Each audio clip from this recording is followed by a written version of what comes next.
2011 সালে আমাদের এই পশ্চিমবাংলার ক্ষমতা দখল করেছে তৃণমূল কংগ্রেস।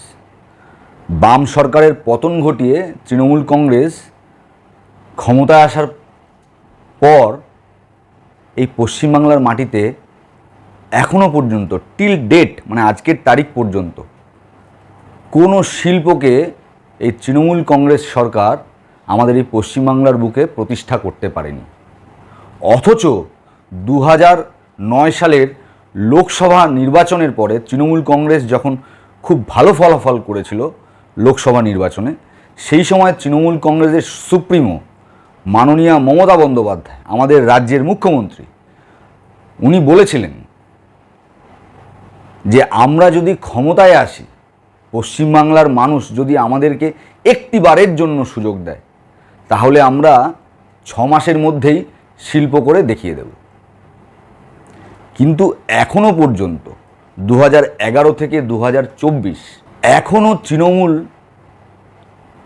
কোনো শিল্পের প্রতিষ্ঠা আমাদের এই পশ্চিমবাংলায় করতে পারেনি। মানে এই 13 বছরে তৃণমূল ক্ষমতায় আসার 13 বছর অতিক্রান্ত হবার পরেও এখনও পর্যন্ত কোনো শিল্প কিন্তু আমাদের এই পশ্চিমবাংলায় প্রতিষ্ঠিত হয়নি। অথচ যেই শিল্পগুলোকে আছে আমাদের এই পশ্চিমবাংলায় এখনও বেঁচে, এখনও যেই শিল্পগুলো আমাদের এই পশ্চিমবাংলায় জীবিত আছে, সেগুলোকে মেরে ফেলবার কোনো খামতি কিন্তু রাখছে না এই তৃণমূল কংগ্রেস। চলুন আজকে এই শিল্প নিয়েই, কোন কোন শিল্পকে তৃণমূল কংগ্রেস মেরে ফেলতে চাইছে, সেই সবটা নিয়ে আজকে আপনাদের সম্মুখে আলোচনা তুলে ধরব, আপনাদের সাথে আলোচনা করব। নমস্কার, আমি রাজীব। আজকের এই অত্যন্ত গুরুত্বপূর্ণ একটি প্রতিবেদনে আপনাদের সকলকে অনেক অনেক স্বাগত জানাই। আপনারা দেখেছেন যে 2011 থেকে 2024 এই 13 বছরে তৃণমূল কোনো শিল্পের প্রতিষ্ঠা আমাদের পশ্চিমবাংলায় করতে পারেনি। বাইরে থেকে কোনো শিল্পপতিকে ধরে আমাদের এই পশ্চিমবাংলায় নিয়ে আসতে পারেনি। অথচ প্রত্যেক বছর আপনার মানে আমাদের সকলের করের টাকা খরচা করে উনি কিন্তু আপনার বিজনেস সামিট করেন, শিল্পপতিদেরকে ডেকে ওনাদের ভালো মন্দ খাওয়ান। কিন্তু পশ্চিমবাংলায় কোনো শিল্পপতি এখনও পর্যন্ত পা রাখার সাহস করে উঠতে পারেননি। কেন জানেন? তার কারণ ওই একটাই, তার কারণ টাটাকে আমরা পশ্চিমবাংলা থেকে তাড়িয়ে দিয়েছি। নয়াচরে কেমিক্যাল হাব তৃণমূল করতে দেয়নি, আপনাদের হয়তো মনে থাকবে। নন্দীগ্রামের শিল্প তৃণমূল করতে দেয়নি। সিঙ্গুরের শিল্প যে ন্যানো কারখানা, সেটাও তৃণমূল কিন্তু করতে দেয়নি। অথচ সবটাই কিন্তু সুষ্ঠুভাবে পশ্চিমবাংলার স্বার্থে, বাঙালির স্বার্থে, এই বঙ্গবাসীদের স্বার্থে কিন্তু তৃণমূল এই জিনিসগুলোকে কিন্তু খুব ভালোভাবেই ম্যানেজ করতে পারত। কিন্তু তাদের উদ্দেশ্য ছিল অন্য। তাদের উদ্দেশ্য ছিল যেন তেন প্রকারণে পশ্চিমবাংলার ক্ষমতা দখল করা। সেই লক্ষ্যে তারা সফলতা লাভ করলেও কিন্তু বাঙালির ভাড়ার কিন্তু শূন্য, পশ্চিমবাংলার মানুষের ভাড়ার কিন্তু শূন্য। কোনো কর্মসংস্থান নেই, কোনো চাকরি বাকরি নেই, এবং তারপর পশ্চিমবাংলার মানুষকে লুটতে কোনো রকম কসুর করছে না এই তৃণমূল কংগ্রেস সরকার। তার একটা জলজান্ত উদাহরণ আমি আপনাদের সম্মুখে আজকে তুলে ধরবার চেষ্টা করব। আমি এই টালিগঞ্জেরই বাসিন্দা, মানে আমাদের বাড়ি এই টালিগঞ্জ ফিল্ম ইন্ডাস্ট্রিতে, মানে টালিগঞ্জের যে স্টুডিও পাড়া, সেই স্টুডিও পাড়া অঞ্চলেই আমরা থাকি। আমার বাড়ি থেকে ঢিলছোড়া দূরত্বে আর কি চলচ্চিত্র জগতের একজন বিখ্যাত শিল্পী, নামকরা শিল্পী, শ্রদ্ধেয় উৎপল দত্ত মহাশয়, ওনার বাড়ি। হেমন্ত মুখোপাধ্যায়, সেই হেমন্ত মুখোপাধ্যায়ের বাড়িও আমার বাড়ি থেকে ঢিলছোড়া দূরত্বে। তাহলে বুঝতেই পারছেন একদম আর কি এই স্টুডিও পাড়া অঞ্চলেই থাকি। Indrapuri studio, Dasani studio, technician studio, মানে আমার বাড়ি থেকে এগুলো আর কি হাঁটা পথে 4-5 মিনিটের দূরত্ব। সেই চলচ্চিত্র জগৎটাকেও শেষ করে দিতে চলেছে এই তৃণমূল কংগ্রেস। আপনারা বলবেন কিভাবে? তৃণমূলের সাথে চলচ্চিত্র জগতের কি সম্পর্ক? নিবিড় সম্পর্ক, নিবিড় সম্পর্ক। কেননা আমাদের টালিগঞ্জের যিনি বিধায়ক মাননীয় অরূপ বিশ্বাস মহাশয়, যিনি আবার রাজ্যের একজন মন্ত্রীও বটে, ক্রীড়ামন্ত্রী,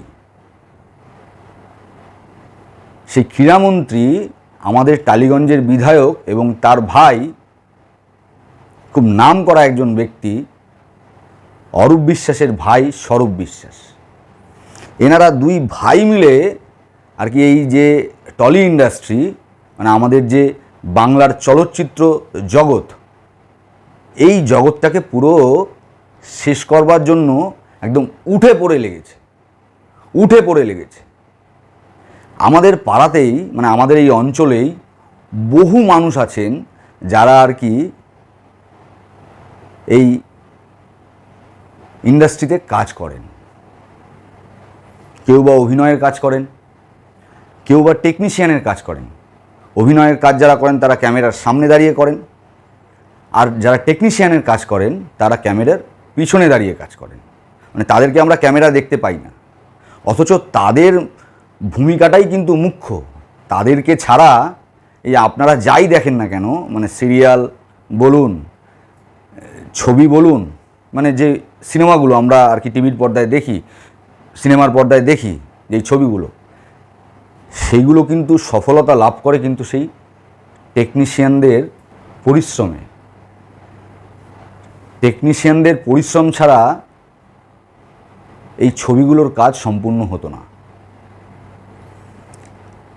কিন্তু এখানেও অনেক জ্বালা, মানে এই টেকনিশিয়ানদের কাজ করা, শিল্পীদের অভিনয় করা, এখানেও প্রচুর জ্বালা।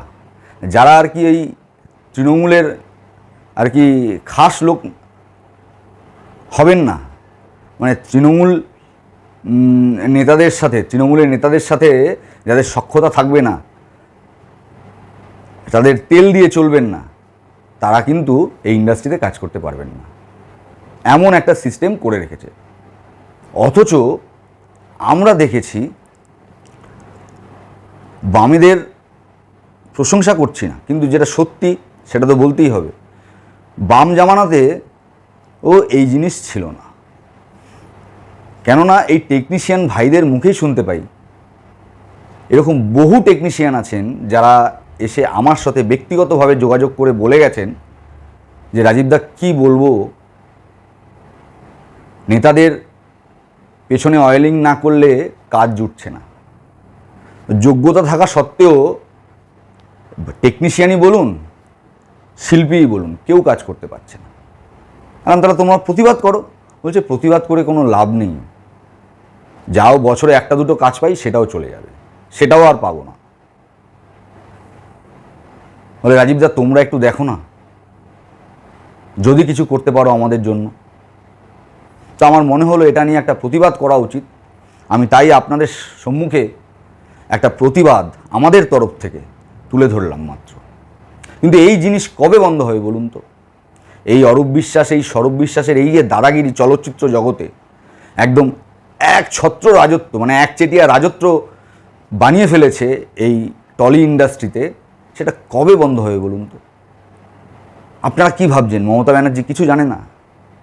উনি সব জানেন, উনি সবটাই জানেন, শুধু ভাগের টাকাটা পৌঁছে যায় কালীঘাটে। ওই 75% দিয়ে দাও আর 25% নিয়ে তোমরা আনন্দ করো। এর সিস্টেম হয়ে রয়েছে সর্বত্র। নইলে এই জিনিস চলতে পারে আমাদের এই টালিগঞ্জের বুকে? একটা শিক্ষিত অঞ্চল আমাদের টালিগঞ্জ অঞ্চল, সেখানে এই জিনিস চলছে, বুঝে দেখুন। তাহলে গ্রাম বাংলায় কী জিনিস হচ্ছে? দূর দূরান্ত থেকে টেকনিশিয়ান যারা এখানে কাজ করতে আসেন তারা পর্যন্ত আর কি কাজ খুঁজে পাচ্ছেন না বর্তমানে এই তৃণমূল জামানায়। কেননা তাদেরকে ওই গিল্ডের কার্ড, মানে ওই ফেডারেশনের কার্ড করতে হবে। আর ফেডারেশনের কার্ড করতে গেলেই আপনার ওই হাজার হাজার টাকা, মানে একটা ফেডারেশনের কার্ড করতে হয়তো খুব সম্ভবত 1200 থেকে, মানে আগে আমি শুনেছিলাম 1200 টাকার মতন লাগে, প্রথমে 800 টাকা লাগতো, তারপরে 1200, এইভাবে হয়তো কিছুটা বেড়েছে। সেই 1200-1600 টাকার কার্ডটা আমি যদি তর্কের খাতিরে ধরে নিই, একটা এই মুহূর্তে দাঁড়িয়ে 2000 টাকাও লাগে একটা গিল্ডের কার্ড করতে, ফেডারেশনের কার্ড করতে। সেই কার্ডটা করতে নাকি 50,000 টাকা করে দিতে হচ্ছে। ভেবে দেখুন, যারা 50,000 টাকা করে দিচ্ছে তারাই কার্ড পাচ্ছে, আর যারা এই টাকাটা দিতে পারছে না, যারা কাজের জন্য এসছে, অ্যাকচুয়ালি টেকনিশিয়ানদের কাজ কি জানেন তো? টেকনিশিয়ানদের কাজ ওই ক্যামেরা ধরা, টেকনিশিয়ানদের কাজ ওই চা করা, ওই জল এগিয়ে দেওয়া, খাবার দাবার তৈরি করা, মানে হিসেব মতন জোগাড়ের কাজ করা। মানে ওই বাংলায় একটা কথা আছে, জোগালি, সেই জোগাড়ের কাজ কিন্তু তাদেরকে করতে হয়। সেই কাজ করতে গেলে চিন্তা করে দেখুন, যদি একটা 50,000 টাকা খরচা করে একটা কার্ড বার করতে হয়, তারা খাবে কি, তারা কাজ করবে কি? এই অবস্থা কিন্তু হয়ে দাঁড়িয়েছে আমাদের এই চলচ্চিত্র জগতের, এই টলি ইন্ডাস্ট্রির।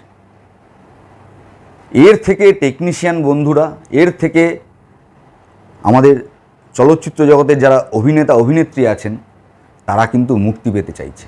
গত দুদিন আগে আমি দেখলাম রাজ চক্রবর্তীকে একটি প্রতিবাদ করতে। কেননা রাহুল নামে একজন ডিরেক্টর, একজন পরিচালক, রাহুল, খুব সম্ভবত রাহুল মুখার্জি নামে একজন পরিচালক, ওনাকে নাকি টেকনিশিয়ানরা, মানে ওই আর কি স্বরূপ বিশ্বাসের আর কি খুব ঘনিষ্ঠ টেকনিশিয়ানরা আর কি, তৃণমূল ঘনিষ্ঠ টেকনিশিয়ানরা, যারা আর কি ওই তৃণমূলটা করে করে কমে খান, তারা আর কি বলেছেন যে রাহুল মুখার্জি যদি ইন্ডাস্ট্রিতে পা রাখে, আমরা কেউ কাজ করব না। তো সেটা নিয়ে আমি দেখলাম, মানে আমরা প্রত্যেকেই দেখেছি, রাজ মুখার্জি এবং পরিচালক যে সংগঠন আছে, সেই পরিচালক সংগঠনের 400 জন পরিচালক মিলে তারা প্রত্যেকে প্রতিবাদ করেছে। তারা জানিয়েছে যে যদি রাহুল কাজ করতে না পারে, আমরা কেউ কাজ করব না। দেখি কিভাবে চলচ্চিত্র জগতের কাজ এগোয়। মানে বকলমে এটা কিন্তু ওই অরূপ বিশ্বাস এবং স্বরূপ বিশ্বাস, এদেরকে একটা প্রতিবাদ জানানো, এদেরকে একটা বুক ঠুকে প্রতিবাদ জানানো, এবং সেই কাজটা কিন্তু এই পরিচালক সংগঠন করেছে, যেটা আমরা দেখতে পেলাম দুদিন আগে। এবং সবাই মিলে একত্রে একসাথে প্রতিবাদ করেছে যে রাহুল যদি প্রবেশ না করে, আমরা কেউ প্রবেশ করব না। দেখি কিভাবে এই চলচ্চিত্র জগতের কাজ এগোয়, কাজকে এগিয়ে নিয়ে যায় এই নেতা নেত্রীরা। আমরাও সেটা দেখবার অপেক্ষায় রইলাম। ওনারা বলেছেন, মানে পরিচালক সংগঠন থেকে এই কথা বলা হয়েছে যে আজ থেকে আমরা কর্মবিরতি নিলাম, মানে পরিচালকরা জানিয়েছেন আজ থেকে আমরা, এবং রাজ চক্রবর্তীও বলেছেন আজ থেকে আমরা কর্মবিরতি নিলাম, দেখি কাজ কী করে এগোয়। তো সত্যি আমি রাজ চক্রবর্তী এবং পরিচালক সংগঠনের যারা আছেন তাদের প্রত্যেককে আমি কুর্নিশ জানাচ্ছি তাদের এই প্রতিবাদের জন্য।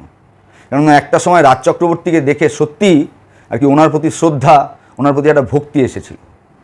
যেভাবে বাংলা চলচ্চিত্র জগৎ ঢুকছিল, সেখান থেকে রাজ চক্রবর্তীদের মতন পরিচালকেরা একটা নতুন দিশা দেখাতে পেরেছিলেন।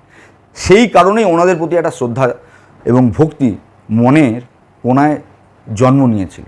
কিন্তু তারপরে যখন দেখেছি যে ওনারাও ওই মাননীয় স্রোতে গা ভাসিয়েছেন, তখন কোথাও না একটা জায়গায় ওনাদের প্রতিও একটু ভক্তিটা কমে আসছিল দিনে দিনে, মানে শ্রদ্ধাটা কমে আসছিল, ওনাদের প্রতি রেসপেক্ট যেটা জন্মেছিল সেটা কমে আসছিল। কিন্তু গত পরশুর রাজ চক্রবর্তী এবং পরিচালক সংগঠনের প্রতিবাদ দেখে একটু আশ্বস্ত হয়েছি যে না, এখনও ওনাদের মধ্যে হয়তো মনুষ্যত্ব বোধটা বেঁচে আছে, এখনও ওনাদের মধ্যে হয়তো মনুষ্যত্ব বোধটা বেঁচে আছে।